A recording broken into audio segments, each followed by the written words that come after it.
gostaria de relembrar, então, que essa última nota é referente ao resumo enviado, né?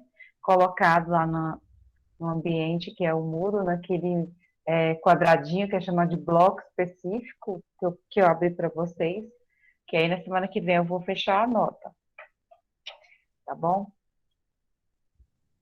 Certo, tem um vídeo lá, viu? Para vocês verem, por favor, vejam. Então, eu vou projetar para vocês sobre tecidos humanos e à medida que vocês forem tendo dúvida, vocês podem perguntar, tá? Porque é um conteúdo que a gente vai começar hoje. Se der para terminar hoje, a gente termina, senão a gente termina na semana que vem, de maneira que vocês participem o máximo que puderem, tá bom? Primeiro, vamos lembrar que todo organismo, como o nosso organismo, ele é chamado de organismo porque ele contém várias estruturas chamadas de órgãos, né? O cérebro é um órgão, o olho é um órgão, o coração é um órgão. E todos os órgãos, eles têm como característica serem formados de estruturas que são, na verdade, associações entre células, que a gente chama de tecido, né? O que é uma célula? Uma célula é a menor unidade de um ser vivo. Então, se eu pegar a pontinha do meu dedo e eu fragmentar essa pontinha do meu dedo, com cortes muito, muito, muito fininhos, né? Bem fininhos, e eu olhar no microscópio, né? Quando eu olhar no microscópio, o que eu vou ver? Eu vou ver isso que está aqui, ó, no slide aqui, ó. Tá vendo? Várias bolas roxas. Nossa, que monte de bolas roxas, né? Cada bola roxa aqui é o núcleo de uma célula que reveste a superfície do nosso corpo. E esse núcleo, vocês sabem que tem o quê? O DNA, o famoso DNA e o RNA, né? Que é produzido a partir do DNA. Ao redor do núcleo, colorido aqui de cor-de-rosa. Ah, por que tá cor-de-rosa, professora? Porque usaram dois corantes aqui. Corante é igual tinta, só que a gente chama de corante. Não existem várias tintas de várias cores? Então, em laboratório, a gente usa tintas para colorir as células.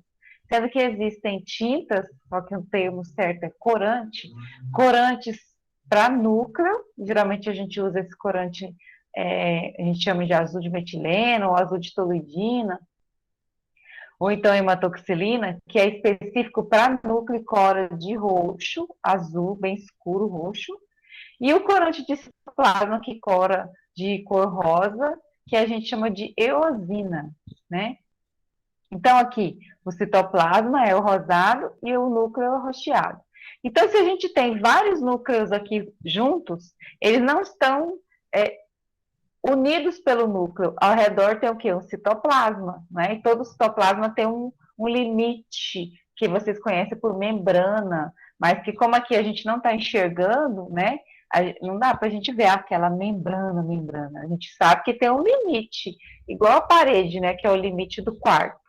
Então, conectando uma célula à outra, a gente tem as membranas, elas estão bem juntinhas aqui. Então, a gente tem aqui várias células que estão focadas numa função comum, então se chama tecido. Então, revestindo, por exemplo, essa parte mais superficial da nossa pele em contato com o ar, a gente tem um tipo de tecido, que é chamado de tecido epitelial, certo? Esse tecido epitelial, ele está bem na parte, perdão, ele está bem aqui na parte mais alta, mais superficial, que é o termo certo, próxima onde o ar está, é a superfície. Então, seria um outro nome, epiderme, é um outro nome do tecido epitelial, mas o termo que a gente usa, correto, é tecido epitelial ou epiderme, mas o certo é falar tecido epitelial. As células estão muito juntas aqui em cima. Por que as células têm que ser muito juntas? Imagine se o que reveste o nosso corpo, que é a camada mais superficial da pele, fosse formada de células que não são juntas, que não são unidas. E aí a gente, por exemplo, pegasse uma lapiseira e passasse aqui em cima. O que ia acontecer? Ia abrir, certo? Aí se eu passo a ponta da caneta, ia abrir. Se eu batesse, ia abrir. Se eu puxasse, iria abrir. Então, jamais essas células ficariam soltas. né? Então, as células desse tecido epitelial que reveste a nossa pele são células muito juntas. Elas têm, inclusive, estruturas que são proteínas que saem de uma membrana para outra e funcionam como um gancho e que ancoram, que grudam uma célula na outra aqui nessa região. Esse desenho aqui fictício é um desenho, não é uma foto, né, de microscópio, aquela anterior era.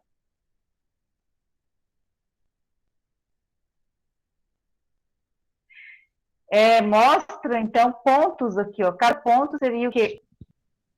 Cada ponto aqui seria o núcleo de uma célula. Né? Então, obviamente, ao redor do núcleo você sabe que fica o citoplasma. Voltado para o ar, na pele, a gente tem uma camada chamada de queratina, que são proteínas produzidas pelas células do tecido epitelial. Por que na superfície da pele tem proteína de queratina? Para proteger contra o atrito. A gente sofre a ação do atrito. Onde tem mais atrito, tem mais queratina, mais proteína. Por quê? Por exemplo, os pés nossos. Os pés nossos sustentam o nosso corpo. E aí, o nosso corpo sendo sustentado pelos pés, a gente tá, pela ação da gravidade em cima do nosso corpo, e isso vai pressionando, pressionando, né? E os nossos pés deslizando sofrem um atrito, então os pés são regiões onde tem uma grande quantidade de queratina. Já aqui, ó, nessa região aqui, não sofre muito atrito, né? Nessa região do antebraço, não sofre muito atrito.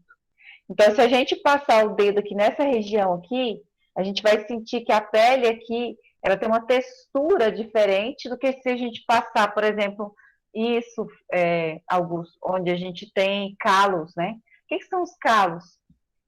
Você faz um atrito, força, né? Por exemplo, você vai fazer um procedimento que você não era acostumada. Aí eu comecei a varrer a casa. Eu não era acostumada a varrer a casa e eu comecei a varrer a casa, né? Ou limpar. Resolvi varrer a casa, né? Eu era uma pessoa que não fazia isso. E aí ocorre uma lesãozinha porque você não estava acostumado a fazer aquele procedimento. De tanto você pressionar a sua mão contra o rodo, né, ou torcer o pano, né, ou fazer algum procedimento que seja, ou ir na academia e pegar o ferro sem luva, né, e você acaba forçando aqui e lesiona. Só o ato de você lesionar aqui vai estimular as células a produzir mais queratina. Vai chegar um momento que você vai ter tanta queratina onde você sempre tem lesão, como uma forma de proteção que aí fica aquele calo, né? Então, essa camada mais voltada para o ar é chamada de tecido epitelial. Mas logo abaixo dessa camada, ela existe, ela protege, mas ela é muito fininha. Logo abaixo dessa camada, existe uma camada que tem muitos vasos sanguíneos, que é chamada de derme ou tecido conjuntivo. O termo certo é tecido conjuntivo propriamente dito. Não tem vaso sanguíneo aqui em cima, ó. Não tem, certo? Que é no tecido epitelial, que é em contato com o ar. Agora, cerca, né, de 7 micrômetros abaixo, né, mais ou menos isso, nem 1 centímetro direito. Você, então, nem meio centímetro. Você, logo abaixo, tem uma camada com grande, grande quantidade de vasos sanguíneos, né? E que se a gente romper essa camada inicial, a gente sabe que vai sair sangue. Se saiu sangue é porque rompeu o tecido epitelial e chegou aonde? No tecido conjuntivo propriamente dito, certo? Se você só passou aqui em cima, né, uma agulha, ou passou, encostou, ou teve um arranhão onde não saiu sangue, significa que lesionou só o tecido epitelial, mas não chegou até o tecido conjuntivo. E abaixo do tecido conjuntivo existe um tecido que é chamado de tecido adiposo, que a gente chama de camada de gordura, né? Mas que é formado de células, cada célula guarda gordura lá dentro. Mas não tem a função só de guardar gordura, né? Tem a função também de proteção, tem a função de regular o metabolismo do corpo. A gordura também é necessária. Então, a associação de 3 tecidos, tecido epitelial, que é o mais superficial, tecido conjuntivo propriamente dito, que no passado era chamado de derme, mas o termo certo é tecido conjuntivo propriamente dito, e tecido adiposo, que era conhecido por hipoderme, em muitos livros ainda consta como tecido adiposo. Quando você associa tecidos, você forma o quê? Os órgãos. E a pele é o maior órgão do corpo inteiro. É um órgão, reveste todo o corpo. Por que, que a pele é um órgão? Porque ela tem 3 tecidos. O mais superficial, tecido epitelial. Do meio, com vasos sanguíneos, tecido conjuntivo propriamente dito. E depois um tecido com células adiposas que guardam gordura e que regulam o funcionamento do corpo também, que é chamado de tecido adiposo. 3 tecidos. Associação de tecidos formam um órgão. Então, a pele é um órgão, a pele não é um tecido, certo? Continuando. O tecido epitelial, que é esse que reveste a pele, ele reveste outros lugares também, certo? E ele também dá origem às glândulas, como as glândulas salivares, elas têm também tecido chamado tecido epitelial. O tecido epitelial, ele é formado pela associação de células epiteliais, né? O nome é o mesmo. Só que essas células, elas têm formatos diferentes. Então, se a gente olhar aqui nessa primeira imagem à esquerda, em cima, a gente observa aqui várias bolas roxas. Cada bola roxa é um núcleo colorido com corante roxo, chamado de hematoxilina. Que ao redor, então, tem o citoplasma, colorido aqui de um tom mais rosado. A gente observa que os núcleos estão variando o formato, ora mais alongado, ora mais achatado. Então, a gente observa que as células aqui nesse primeiro tecido que a gente está vendo epitelial tem formatos variáveis, sim, e que geralmente a célula ela apresenta-se de acordo com o formato celular. Quanto mais próximo aonde estiver a superfície, nesse caso aqui é um tecido da mucosa, qual é a diferença de mucosa para a pele? A pele tem contato com o ar. Tem o quê? Queratina, que protege contra o atrito. Tem uma superfície meio áspera, né? A gente passa às vezes o creme para melhorar. Meio seca, que é melhor dizendo, não áspera, meio seca. Já a mucosa é onde fica a boca. Passa a língua aí na bochecha, gente. Hã? Você passar a língua aí na bochecha, a bochecha ela é revestida por tecido epitelial, dessa forma que é a esquerda, mas não tem queratina. Então, a mucosa, a gente fala que ela é úmida. Ela tem que se manter até mesmo banhada pela chamada saliva, né, que é produzida pelas glândulas salivares. Então, observem que aqui, as células mais próximas, tanto ao ar, onde está o ar, a superfície, como essa região onde o alimento entra na boca da gente, são células mais achatadinhas, ó. São achatadas que ocorre a pressão. Você lembra da ação da gravidade? A gravidade está agindo em cima da gente o tempo inteiro aqui, ó. A gente não está vendo, mas tem uma força invisível que é chamada de força da gravidade. E na boca tem a questão dos alimentos, né, da pressão. Então, as células achatadinhas aqui, ó, a gente chama de pavimentosas, achatadas. Olha aqui embaixo à esquerda. Isso aqui, gente, olha, os núcleos são essas bolas roxas, bem arredondados. Geralmente, quando os núcleos são bem arredondados, isso aqui é uma foto de microscópio. Todas essas aqui. Quando os núcleos são muito arredondados, as células geralmente são quadradas. A gente chama essas células de cúbicas. Cúbicas. À direita, se a gente olhar, o formato é totalmente diferente. A gente tem essa grandona aqui, onde eu estou passando o laser, que é uma célula grande que produz muco.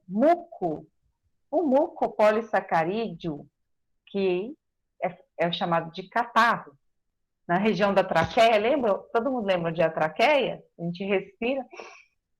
Quando a gente respira, o ar ele entra pela laringe e entra aqui, ó. Tem um canal, um tubo aqui, ó. Passa o dedo aí no pescoço de vocês aqui, ó. Um tubo que chama traqueia. Essa traqueia se ramifica, não é? Brônquio direito, brônquio esquerdo, e onde ficam os pulmões, revestindo esses brônquios. Então, essa traqueia aqui, ó, na tubulação interna, onde o ar passa, existem células bem globosas que produzem o muco, que é chamado de catarro. Só que esse muco, ele é fluido, ele lembra o que? Uma gelatina antes de engrossar, de endurecer. É transparente. Só que a gente respira o ar. E esse ar pode vir com poeira, micro-organismos. Esse muco sai dessa célula e vem aqui para essa região aqui, que é onde o ar passa. Fica aqui em cima esse muco. E aí essa célula do lado aqui, ela é alongada. Ela é chamada de colunar, é uma célula alongada. Ela tem cílios em cima de si. Para que servem esses cílios? Eles batem e levam esse muco de dentro para fora, de dentro para fora, de dentro para fora. É por isso que a gente joga fora esse muco. Mas às vezes, quando o muco chega aqui no nariz, ele não está mais do jeito que era quando ele foi produzido. Que ele era o quê? Transparente, como se fosse uma gelatina que não endureceu ainda, que a gente chama isso de coloidal. Por que ele endurece? Endurece pelo tempo seco, né? Falta de umidade no ar, que é o termo certo. Endurece porque você respirou um ar muito cheio de poeira, né? Por isso. E aí, olha que interessante. Tem algumas pessoas que são viciadas em fumar e os componentes do cigarro, eles destroem esses cílios aqui, ó. E aí, quem fuma, a pessoa que fuma, ela continua produzindo o muco, que é o chamado vulgarmente de catarro. Ele é produzido aqui, ó, mais aqui embaixo. Só que como não tem os cílios nas células do lado, que são as células alongadas chamadas de colunares, não tem como esse cílio bater. Não existe cílio. Então, como que o muco vai sair, né? É mais fácil ele descer do que ele subir. Então, geralmente a pessoa fica assim,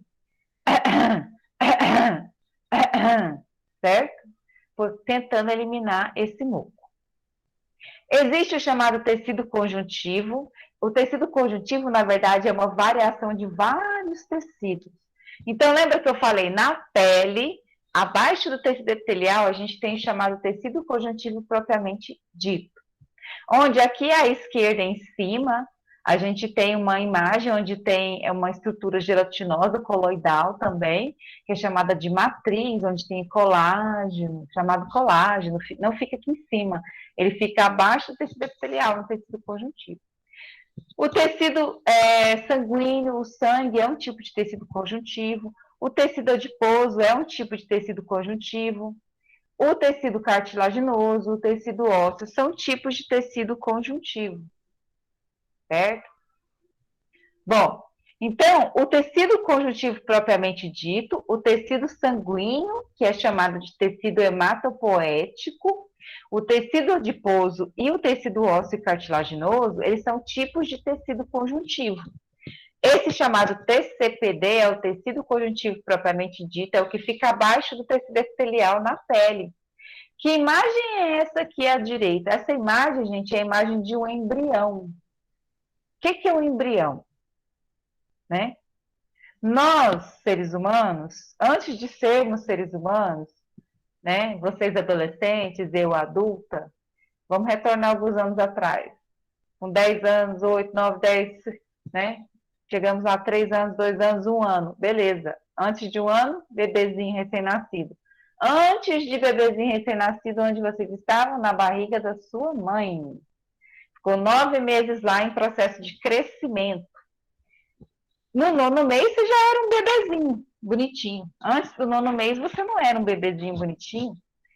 Na primeira semana de formação sua, quando um espermatozoide do seu pai e um ovócito da sua mãe se uniram num processo chamado de fecundação, né? E 23 DNAs do seu pai e 23 DNAs da sua mãe se uniram formando uma célula só com 46 cromossomos ou DNAs, essa célula se chama zigoto.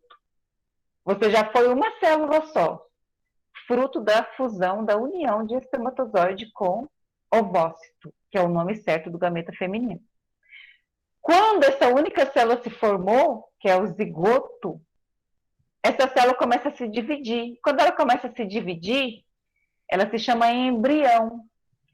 Essas células são todas iguais. Essa imagem aqui é de um embrião, são células todas iguais, formando uma bolinha, tipo uma amora, né? Uma bola cheia de bolinhas pequenininhas associadas. É o embrião. Esse embrião, ele tem que se desenvolver, cada pedaço dele tem que dar origem a uma parte do seu corpo. Cada pedaço dele tem que dar origem à cabeça, ou aos pés, sendo que primeiro se forma o coração, o sistema circulatório. O coração bate para conduzir os nutrientes, o oxigênio, depois forma os outros órgãos. Então, o que acontece? O embrião, ele recebe estímulos químicos e cada parte do embrião vai dando origem a uma parte do seu corpo, né? E existe um pedacinho desse embrião que vai dar origem a esses 4 tecidos, e é o mesmo pedacinho, por incrível que pareça. Então, por isso que esses 4 tecidos são tipos de tecido conjuntivo, porque eles têm o mesmo local de origem no embrião, certo? Então, a gente tem, olha aqui, olha que interessante essa imagem, vamos ver se vocês conseguem me acompanhar. Da esquerda para a direita, onde eu estou passando aqui essa parte faixa branca, não é nada, tá? Essa faixa branca não é nada, é o buraco onde o ar entra na traqueia. Onde o ar entra, é o buraco, aqui passa o ar, puro ou contaminado. Onde eu estou passando o laser aqui, essa primeira camadinha onde eu estou passando o laser, onde está o número 1 em algarismo romano. Onde está passando o laser, acompanha a luz vermelha, é o tecido epitelial da traqueia, o que reveste a traqueia, que eu comentei com vocês, que tem células produtoras de muco, que lança o muco aqui na superfície, e aqui tem os cílios que batem de dentro para fora, de dentro para fora, de dentro para fora. É um tipo de tecido epitelial de revestimento. E abaixo do tecido epitelial, a gente tem o quê? Onde a seta amarela está, a gente tem um tecido chamado de tecido conjuntivo propriamente dito. É um tipo de tecido conjuntivo que tem aqui, ó, uma região colorida de rosa, que usamos um corante, que ficou meio rosado aqui, ó. Isso aqui é colágeno, que dá resistência, elastina, que dá elasticidade, são proteínas. Esses pontos roxos são núcleos de células, células que produzem esse colágeno, que produzem essa elastina. E aqui essa faixa roxona aqui, ó, tem uma faixa roxona, né? Isso aqui é a cartilagem, é o tecido cartilaginoso. Você passa o dedo aqui, gente, passa o dedo aqui, ó, é resistente, não é osso, é cartilagem, é um tipo de tecido de sustentação mesmo, que sustenta, né, uma estrutura que forma essa traqueia. Isso aqui tudo é a traqueia. A traqueia é um órgão. Órgãos são formados de vários tecidos, né? O tecido muscular, ele não é um tipo de tecido conjuntivo, né, mas a gente vai falar dele. Ele é um tipo de tecido de contração, que pode ser de contração voluntária ou contração involuntária, né? E a gente tem 3 tipos de tecido muscular. A gente tem o estriado esquelético, que é esse que é voluntário, que a gente controla a contração, né? Nós controlamos. Como que a gente controla? O sistema nervoso manda uma informação que chega até a nossa musculatura voluntária e eu fecho a minha mão e abro se eu quiser. Estou mexendo a minha boca, não é? Estou mexendo a minha boca, emitindo sons por estruturas que são contraídas ao meu controle. Eu controlo. É estriado esquelético. Voluntário, controle voluntário. Ó, estou fazendo isso porque eu quero, eu desejo. Não é? A informação é rápida, transmitida pelo cérebro para essas estruturas, pelo sistema nervoso, né, para essas estruturas. O músculo estriado cardíaco, que é o do coração, ele não é voluntário, não é. Eu não controlo, é uma contração vigorosa, mas ela é involuntária. O coração sempre bate no mesmo ritmo, por isso que a gente fala que é uma contração rítmica.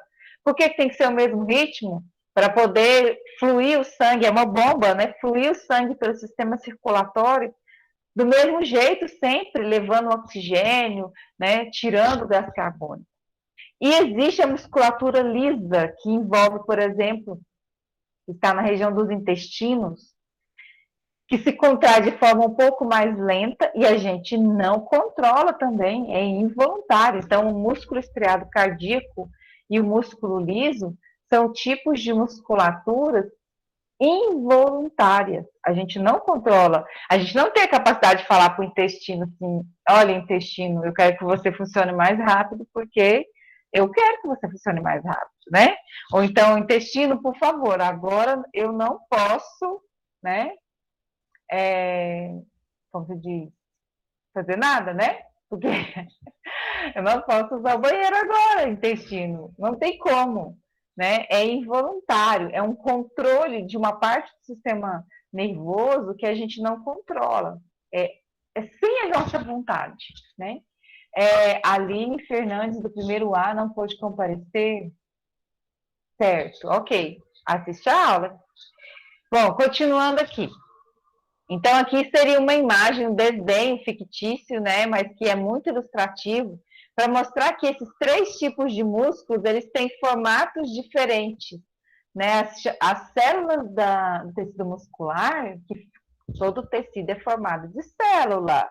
As células do tecido muscular, elas têm formas diferentes, né? Então, por exemplo, quando a gente é duro falar isso, mas quando a gente come carne em casa, a gente está comendo músculo, né? Então, eu como um pedaço de carne. Lembra da carne de panela? Que geralmente é músculo da perna do boi, né? Perna é o quê? Musculatura voluntária, estriada esquelética voluntária, né? O boi controla o andamento dele, onde ele anda, onde ele caminha. Você cozinha esse músculo da perna na panela de pressão, fica uns fiozinhos, né? Cada fiozinho é uma fibra. E aí, quando você junta, você tem a fibra e você olha no microscópio, cada fibra tem várias linhas microscópicas, que a gente chama de miofibrilas, que são células em formato alongado. O músculo cardíaco, ele é similar, mas ele é um pouquinho diferente, porque ele tem umas regiões de conexão entre as células, que permite a passagem de compostos químicos entre uma célula e outra, e que faz com que o coração se contraia de forma rítmica, no mesmo ritmo. E a musculatura lisa tem outro formato, não tem formato alongado, né? Tem formato mais pavimentoso. O músculo lisa é o que reveste o intestino, só para a gente lembrar. Bom, e o tecido sanguíneo? O tecido sanguíneo é um tipo de tecido conjuntivo. Por que tipo de tecido conjuntivo? Porque lá no embrião, eles tiveram a mesma origem lá de onde, né, da mesma região do embrião, quando a gente era embrião. O tecido sanguíneo, ele também é chamado de tecido hematocitopoético. Já ouviram esse termo? Lá no Enem, provavelmente vai aparecer para vocês, não vai ser tecido sanguíneo, vai ser tecido hematocitopoético. Hemato significa sangue, cito, células, né? E é um tecido que tem a origem na chamada medula óssea. Onde é a medula óssea? Medula óssea não é a coluna vertebral, né? Na região da coluna vertebral, a gente tem a chamada medula espinhal, onde tem o quê? Um prolongamento do sistema nervoso, vários prolongamentos do sistema nervoso. Medula óssea é outra coisa, tá? São cavidades dentro dos ossos longos.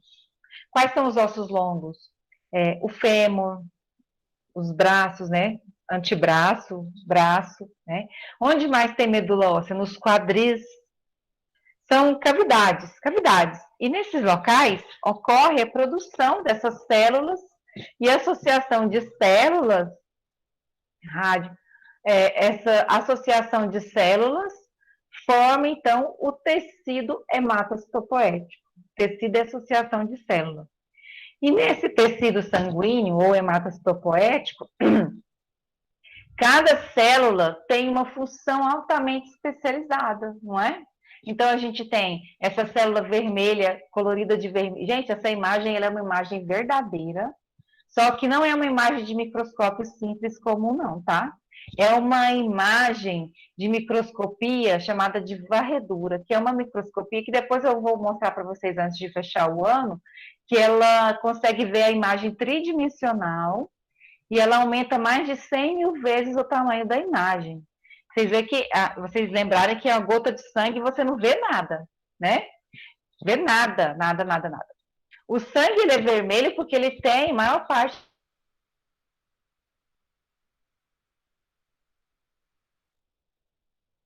da sua composição dessas células aqui que estão coloridas artificialmente aqui de vermelho, né? Que são essas células, elas são produzidas aonde? Todas essas que eu vou falar na medula óssea, certo?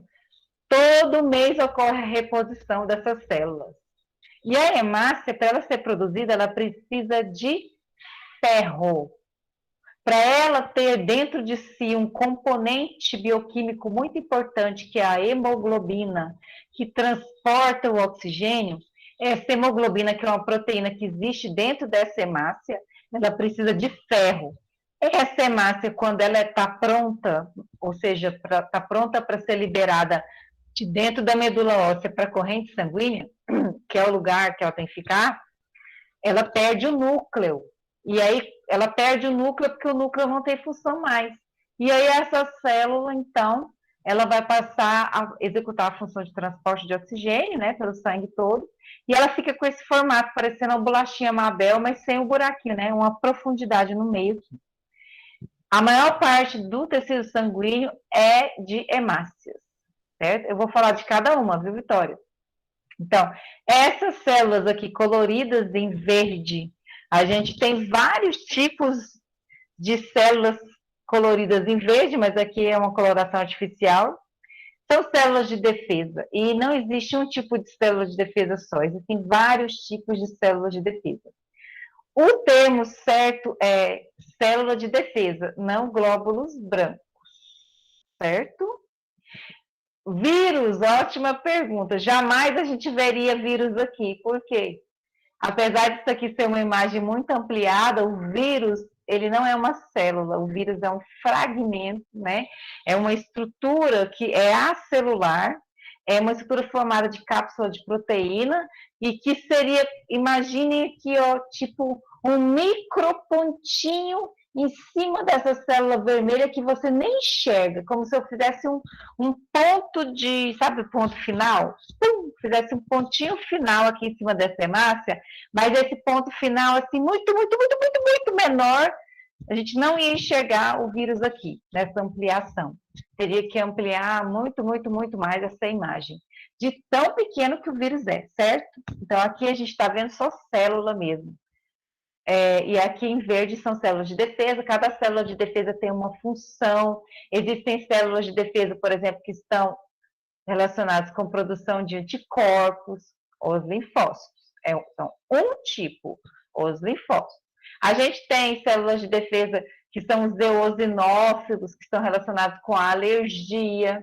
A gente tem células de defesa que são relacionadas com protozoários, com vermes que entram no nosso corpo, com bactérias. Então, a gente tem neutrófilos, a gente tem monócitos, a gente tem vários tipos de células de defesa. Né? Quem gostar dessa área, se fizer, por exemplo, biologia, vai conhecer todos os tipos de células de defesa, função, né? Fazer o esfregaço sanguíneo, que é o quê? Preparar uma lâmina de vidro, olhar no microscópio e conhecer os tipos de sangue, né? De células de sangue, perdão, do sangue. Aqui, colorido em azul, mas obviamente isso é uma coloração artificial, a gente tem fragmentos de células. Esses fragmentos são chamados de plaquetas. Lá na medula óssea, nos quadris, a gente tem a formação de tudo isso aqui. Lá existe uma célula muito grande chamada de megacariócito. E essa célula, ela é fragmentada dentro da medula ainda. E libera-se os fragmentos. Esses fragmentos são chamados de plaquetas. Então, plaquetas. Enem, Enem, Enem. Plaquetas não são células. Plaquetas são fragmentos de uma célula chamada de megacariócito. E esses fragmentos estão relacionados com o quê? Com a cicatrização. Se uma ferida cicatriza, a gente vê que o sangue está saindo, saindo, saindo na ferida. Tem uma hora que a ferida para de sair o sangue. A ferida estanca, né? O sangramento estanca, paralisa. Quem paralisou? As plaquetas. Elas iniciam um processo chamado de coagulação. E depois da coagulação, ocorre a cicatrização, certo? Bom, e o tecido chamado de cartilaginoso e ósseo, né? É um tecido de quê? Para que serve a cartilagem? Para que serve o osso? Para que serve a cartilagem e o osso?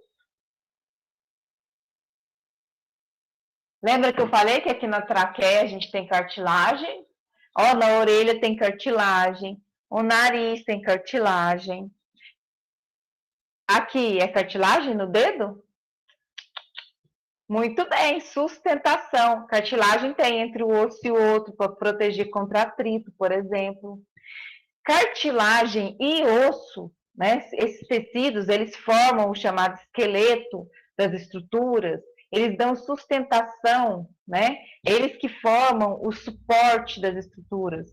Então, existem algumas estruturas do nosso corpo que elas são formadas de cartilagem e outras de osso, né? Obviamente que, se a gente pensar, se existisse só o esqueleto, era suficiente, o esqueleto do nosso corpo era suficiente para o nosso corpo se movimentar? Não. Tem que ter uma associação entre esqueleto e tecido muscular, né? Mas o que dá a estrutura do crânio, né? Das mãos, dos braços, são o quê? O tecido ósseo e o cartilaginoso, né? Então, aqui à esquerda, a orelha e o canal auditivo, ele é todo feito de cartilagem, certo? Então, aqui é a cartilagem, é um tipo de tecido de sustentação. A traqueia é cartilagem, tá? Já o tecido ósseo, que forma a maior parte dos esqueletos, mas entre um osso e o outro tem cartilagem, né? Ele também sustenta, mas ele também é uma forma de proteger os órgãos vitais. Se a gente imaginar aqui nessa região aqui das costelas, né? Essa região aqui é muito importante, as costelas para a proteção do coração, dos pulmões. O tecido ósseo é onde tem a cavidade que é chamada medula óssea, e vocês viram que a medula óssea é o local de produção das células sanguíneas, né? E, além disso, quando você associa tecido ósseo e tecido muscular, permite-se o processo de movimentação, de locomoção. Eu posso ir daqui para lá, de lá para cá, ir atrás do meu próprio alimento, né, correr, fazer um exercício físico. Esse desenho aqui mexendo à direita aí, de que adiantaria ter esqueleto se não tivesse tecido muscular? Isso é um desenho que fictício, não é? De nada adiantaria eu ter um tecido ósseo se eu não tivesse o tecido muscular, não adiantaria nada, certo? É um local que armazena minerais como o cálcio, por exemplo, né? E caso haja necessidade, esse cálcio pode ser usado para outras funções. Professora, mas o cálcio pode ser usado para que funções, né?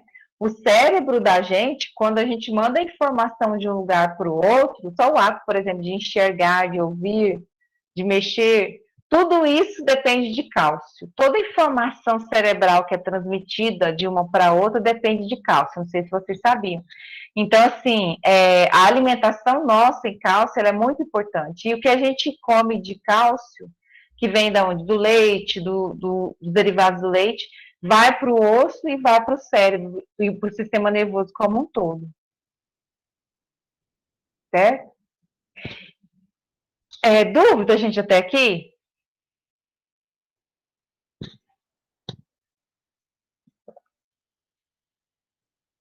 Não? De boa? De boa? Beleza, então. Então, nós vamos fazer o seguinte: nós vamos parar por aqui e na próxima aula nós vamos falar de tecido nervoso. E aí eu gostaria muito mesmo que vocês entrassem lá no Moodle, porque professor, a gente fica procurando os vídeos para vocês, que não é qualquer vídeo, a gente procura com muito carinho os vídeos para vocês darem uma olhada, vídeos que vão agregar mesmo conhecimento, tá, gente? Então, assim, a gente fica muito feliz quando vocês veem o que a gente colocou lá no ambiente, que a gente colocou com carinho para vocês.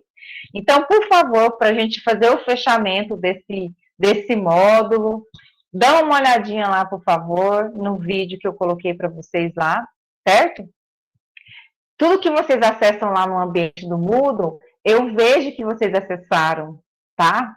E isso eu considero bastante, certo? Eu considero de que maneira? Vamos supor que você chegou lá no final do ano, você está com 5,8, precisando passar de ano, eu vou ver tudo que você viu lá no Moodle, tá? E aí, obviamente, que esses 2 décimos eu vou considerar com todo esse momento que vocês estão acessando lá no ambiente do Moodle, certo? Então, para a próxima aula, a gente vai continuar a partir daqui de tecido nervoso, tá bom? Certo? Oi, alguém perguntou alguma coisa. Só um minutinho. Certo, Vitória, vou colocar assim. O texto subiu aqui o chat de uma vez. Alguém quer perguntar alguma coisa sobre o tecido de hoje, fazer alguma consideração antes de fechar?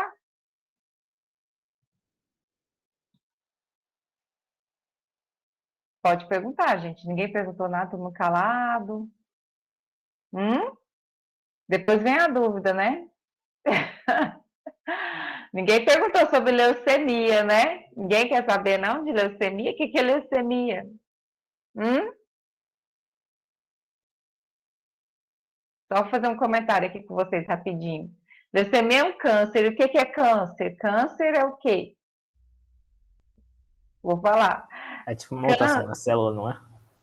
O câncer é quando as células começam a se dividir de forma descontrolada, uma quantidade muito, muito grande, sem controle e perdem a sua função.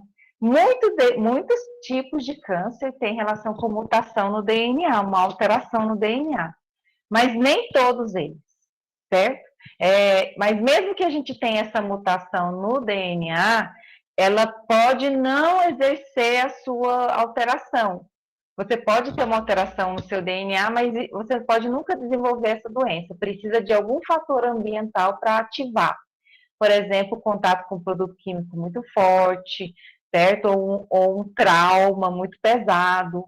E isso pode ativar um defeito do seu DNA. E aí, no caso da leucemia, né, o que acontece na leucemia? Vamos voltar lá atrás. É uma alteração dessas células aqui que são coloridas em verde, mas na verdade são células de defesa. E essas células de defesa, na leucemia, elas ficam sem função, com uma quantidade muito, muito, muito exagerada. E a gente falou que células de defesa têm várias funções, né? Proteção contra bactérias, contra vírus, produção de anticorpos, né? Anticorpos que são proteínas de defesa, proteção contra protozoário, proteção contra várias coisas. E aí, se um tipo de célula dessa, ela está em grande quantidade, mas ela está sem função, obviamente que a pessoa vai ficar sem defesa, né? E aí existe o chamado transplante de medula óssea, né? O que é o transplante de medula óssea?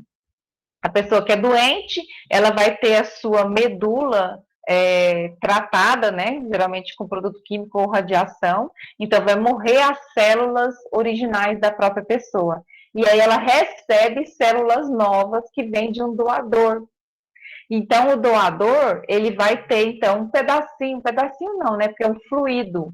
Ele vai ser coletado um pouquinho da medula óssea dele, que é um fluido, com anestesia, né, da região de onde? Da medula óssea, não é medula vertebral, não é da coluna vertebral, é medula óssea, cavidade dos ossos, com o quadris, né? Usa anestesia e aí coleta um pequeno percentual e injeta, né, na região dos quadris lá do doente, que sofreu a destruição prévia da sua medula para receber uma medula nova, né? Então, assim, hoje em dia tem tratamento. Aí o Augusto falou, células defeituosas que multiplicam muito. Sim. Se expor muito ao sol? Não. Leucemia não tem relação com exposição ao sol. Mas o câncer de pele, sim. E o câncer de pele é um tipo de câncer que não tem relação nenhuma com o fator genético. Então, mesmo que eu não tenha predisposição genética para ter câncer de pele, se eu ficar muito tempo no sol, eu posso ter câncer de pele. Por quê? Aí é outro fator. A luz ultravioleta do sol, né? Vocês sabem que a luz ela tem vários comprimentos de onda, vocês devem ter estudado isso na física, existem vários tipos de luz. A gente enxerga a luz branca, a visível. A gente enxerga a visível a luz branca, ela é fragmentada em várias cores, né? Azul, verde, amarelo, laranja, etc. E existem luzes que a gente não enxerga. Dentre essas luzes que a gente não enxerga, tem a luz ultravioleta. Essa luz ultravioleta, ela consegue penetrar nas nossas células epiteliais, vocês viram, tecido epitelial de revestimento, próximo à superfície. Essas células conseguem entrar nas células epiteliais e quebrar o DNA. O DNA tenta se reconstruir por meio de enzimas que reconstrói. Quando se reconstrói, reconstrói errado. E aí, reconstruiu errado, vai, obviamente, causar um dano na célula, que é o chamado câncer. O que é o câncer? A célula começa a se dividir de forma descontrolada, sem função. Sem função. Então, na pele começa uma mancha esquisita, uma pinta esquisita, que vai mudando de cor, vai aumentando, pode até dar um buraco aqui, ó. Pode até dar um buraco. Meu pai teve um buraco bem aqui, ó. Era uma pintinha pequenininha, muito pequena. Se expôs muito ao sol, sem usar protetor solar. Protetor solar é uma barreira, né, contra a luz ultravioleta. E aí, lesionou uma célula epitelial, era uma pinta pequena que foi aumentando, aumentando, e aí o câncer foi atravessando a boca, certo? Vira e mexe, bacon dá câncer? Não, muito difícil, né? Muito difícil. Olha, se for o bacon ou qualquer alimento for frito num óleo velho, o óleo é formado de ácidos chamados de ácidos graxos. Se a gente reutiliza o óleo várias vezes, ele sofre um aquecimento, ele sofre uma alteração bioquímica. Não sei se vocês sabem. Sofre uma alteração bioquímica. O óleo, qualquer óleo de cozinha que você reaproveita várias vezes, formam produtos tóxicos que, se você tiver predisposição genética, pode te ajudar a desenvolver o câncer. Se você tiver predisposição genética, certo? A gente não vai arriscar, né? Eu nunca fiz teste genético para saber se eu tenho predisposição, por exemplo, a câncer de esôfago e estômago. Então, eu não vou me arriscar a comer um alimento que foi frito num óleo que foi usado 10 vezes, né? A gente tem que prevenir e escolher muito bem o que a gente come. A comida, ela pode interferir sim, tá? Quem tinha levado a mão, levantada a mão. Só para comentar, porque eu já vi um documentário, até meio vegano, que ele falava que carne industrializada em geral aumenta muito a possibilidade do desenvolvimento de câncer. Isso depende se a gente tem a predisposição genética, primeiro fator. Segundo, o que está de componente lá conservante? Não é o alimento em si que pode induzir, mas o alimento industrializado, para ele ter um prazo de validade maior, são usados alguns conservantes. E no Brasil, infelizmente, alguns conservantes, eles são usados aqui, mas não são usados na Europa, nem nos Estados Unidos, porque lá eles analisaram e viram que eles são indutores de câncer em quem tem predisposição genética. Mas no Brasil, a legislação brasileira permite. Você entendeu que a legislação brasileira ela é falha? A lei brasileira permite o uso de conservantes que, se a pessoa tiver predisposição genética, pode sim ajudar ela a ter um câncer, sim. Isso não é mentira. Tá? Mas não significa, por exemplo, eu comi a carne do boi, que a carne do boi vai induzir o câncer em mim, eu tendo predisposição genética. Não. Mas a carne do boi que foi processada dentro da indústria, foi colocada dentro de uma latinha e virou uma salsicha, por exemplo. Usa-se produtos químicos nesse processo para conservar, para ela durar 6 meses, 1 ano, 2 anos. Esses produtos químicos, alguns deles, sim, no Brasil, eles são produtos tóxicos. E tanto é que eles não são usados fora do Brasil. Questão da air fryer não tem problema em usar air fryer, não. Pode usar, é até mais saudável. Melhor do que usar óleo e você usar ele de novo e de novo, que o perigo é usar de novo, de novo, de novo, de novo, de novo. Certo? Não pode. Tá? Que aí forma produtos tóxicos. Altera a química do óleo quando você aquece e depois aquece de novo e aquece de novo. E aí, se você tiver predisposição genética, observe que eu falei, tem que ter predisposição genética associada a um fator de fora. O único tipo de câncer que não tem predisposição genética associado é o câncer de pele, tá? Isso aí, meu filho, ó, você pode não ter nada de predisposição genética. Você saiu no sol sem filtro solar, a chance de você no futuro ter ou no presente, se for incidência solar constante, é muito grande, né? Tá? Então, gente, é isso. A gente pode falar depois muito mais coisas. Se tiver dúvida semana que vem, a gente pode continuar com muita coisa, tá?